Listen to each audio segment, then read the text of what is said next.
యోగా సాధనతో మనసు ప్రశాంతంగా ఉంటుందని మంత్రి డోలా శ్రీ బాల వీరాంజనేయ స్వామి అన్నారు. 12వ అంతర్జాతీయ యోగా దినోత్సవం సందర్భంగా ఒంగోలులో నిర్వహించిన యోగా సాధన కార్యక్రమంలో మంత్రి పాల్గొన్నారు.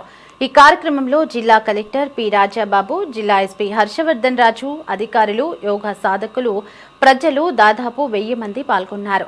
జిల్లా వ్యాప్తంగా దాదాపు 3 లక్షల మంది యోగా సాధనలో పాల్గొన్నారని మంత్రి తెలిపారు. మన ప్రాచీన సంపద యోగాను ప్రధాని మోదీ విశ్వవ్యాప్తం చేస్తున్నారన్నారు. మన జీవితంలో యోగాను భాగం చేసుకోవాలని మంత్రి పిలుపునిచ్చారు.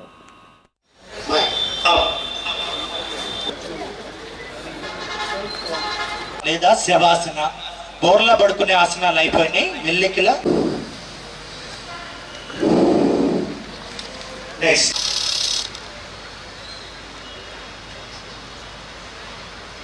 ఉత్తాన పాదాసన, 2 పాదాలు జతలో అరచేత పూర్తిగా శ్వాస తీసుకొని రెండవ సమన్వయమే యోగం. దేహో దేవాలయ పరోక్ష సమాజము కొరకు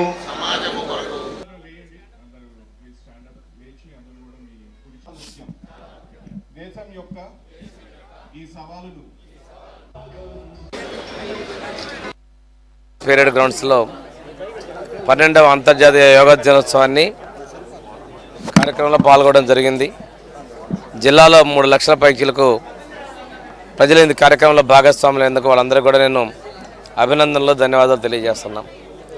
ఈ సంవత్సరం థీమ్ కూడా వచ్చేసి వృద్ధుల ఆరోగ్యం మీద ఆరోగ్యంగా ఉండాలనే దాని మీద థీమ్ ఇవ్వడం కూడా జరిగింది. యోగా అనేది మన ప్రాచీన సంస్కృతి సాంప్రదాయాల్లో భారతదేశంలో భాగస్వామ్యం. అలాంటిది కాలానుగుణంగా కనుమరుగవుతున్న పరిస్థితుల్లో ప్రధానమంత్రి మోడీ గారు అంతర్జాతీయ స్థాయిలో ప్రపంచ దేశాలకు పరిచయం జరిగింది.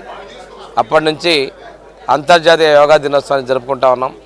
ఇది 12వ సంవత్సరం. పోయిన సంవత్సరం విశాఖపట్నంలో 1 కోటి మందితో అంతర్జాతీయ యోగా దినోత్సవం చేసుకోవడం జరిగింది. ఆ కార్యక్రమానికి స్వయాన ప్రధానమంత్రి గారు విశాఖపట్నంలో పాల్గొని స్ఫూర్తిని కలిగించారు.